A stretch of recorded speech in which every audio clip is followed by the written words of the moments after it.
फैसला जब आएगा तो फिर क्या क्या हो सकता है, वो कौन कौन से विकल्प हैं।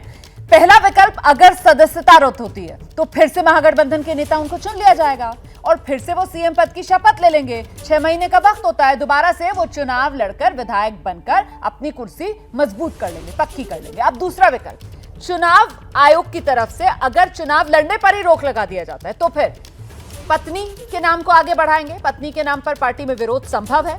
तीसरा विकल्प ये कि अगर पत्नी के नाम पर सहमति नहीं बनती तो फिर पिता शिबू सोरेन के नाम को आगे बढ़ाया जा सकता है। कुल मिलाकर यह तय माना जा रहा है कि सीएम की कुर्सी जो है वो जेएमएम परिवार के पास ही रखने की पूरी जुगत लगाएगा।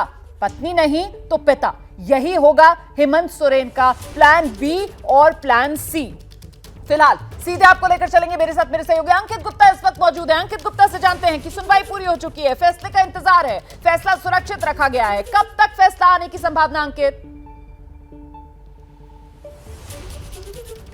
रोमाना, उम्मीद चर्चाओं का बाजार ये गर्म है कि इसी हफ्ते यानी कि अगले 2 से 3 दिनों में ये फैसला आ सकता है, क्योंकि जो सुनवाई है वो इस मामले में 12 अगस्त को पूरी हो चुकी है। और महत्वपूर्ण चीज क्या है? महत्वपूर्ण चीज ये है कि जो हेमंत सोरेन के वकील हैं उन्होंने केंद्रीय चुनाव आयोग से कहा है कि उनके खिलाफ लगाए गए आरोप पूरी तरह बेबुनियाद हैं और उन पर सुनवाई नहीं होनी चाहिए। वहीं जो बीजेपी की तरफ से भी जो वकील पेश हुए हैं, बीजेपी नेताओं की तरफ से, उन्होंने साफ तौर पर कहा है कि अवैध खनन मामले में जो आरोप लगाए गए हैं वो पूरी तरह से सही है। लेकिन जो हेमंत सोरेन है उनके वकील लगातार दलील क्या देते रहे, उनका यह कहना है कि रिप्रेजेंटेशन ऑफ पीपल्स एक्ट की धारा 9A के तहत यह मामला बनता ही नहीं है, क्योंकि अगर केंद्रीय चुनाव आयोग ये पाता है कि रिप्रेजेंटेशन ऑफ पीपल्स एक्ट के धारा 9A के तहत मामला बनता है तो हेमंत सोरेन की कुर्सी पर खतरा मंडरा सकता है, उनकी सदस्यता जा सकती है। और ये जो अभी हम तमाम चर्चाएं कर रहे हैं ना कि अगर हेमंत सोरेन की कुर्सी से हटते हैं तो कौन आ सकता है, तो ये संभावनाएं तब बनेंगी अगर उनकी कुर्सी पर यानी कि उनकी विधानसभा की सदस्यता जाती है। और इसी वजह से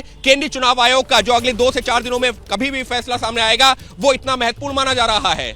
बिल्कुल, आप रहिए मेरे साथ। महत्वपूर्ण जानकारी यहां पर अंकित की तरफ से दी जा रही है और जिन दलीलों का यहां पर अंकित जिक्र कर रहे थे वो सुनवाई के दौरान दोनों पक्षों की तरफ से रख दी गई है। अब फैसले की घड़ी, इंतजार फैसले का, और ऐसे में जो अंकित गुप्ता बता रहे हैं ना कि 2 से 4 दिन का वक्त फैसला आने में लग सकता है। प्रतुल सहदेव, झारखंड बीजेपी के प्रवक्ता जो लगातार हमारे साथ बने हुए हैं। प्रतुल जी, राजनीति में तो कहा जाता है सर कि जब तक प्याली होठों तक आए तभी तक पूरा सियासी खेल जो है वो बदल सकता है। यहां पर तो महागठबंधन की बैठक जिसमें शशांक बता रहे हैं कि साहब 10 विधायक जो पहुंचे ही नहीं है, तो ये जो गैर मौजूदगी विधायकों की मौका बीजेपी के लिए तो नहीं है सर, थोड़ा अपनी तरफ के भी तो पत्ते खोलिए ना।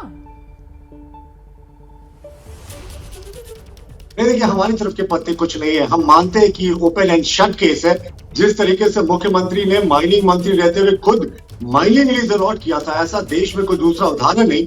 ये सीधा ऑफिस ऑफ प्रॉफिट का मामला आता है और हम मानते हैं, बहुत आशावान है कि ये फैसला जो है हमारे पक्ष में आएगा। और माननीय मुख्यमंत्री की टीम की तरफ से ये दलील दी गई कि भाई हमने खनन लीज तो ले लिया लेकिन पत्थर नहीं बेचा। तो ये तो वही बात हुई कि आपने चोरी कर लिया लेकिन चोरी का माल नहीं बेच पाए, उससे पहले पकड़े गए। तो रुमाना जी, हम मानते हैं कि पूरा जो फैसला है वो हमारे पक्ष में आएगा।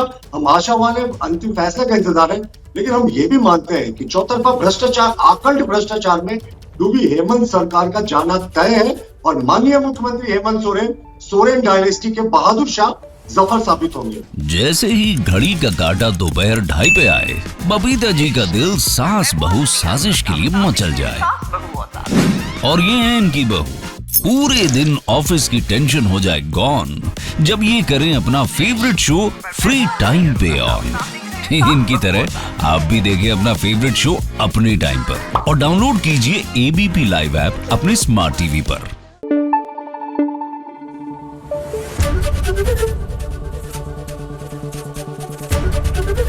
एबीपी न्यूज आपको रखे आगे।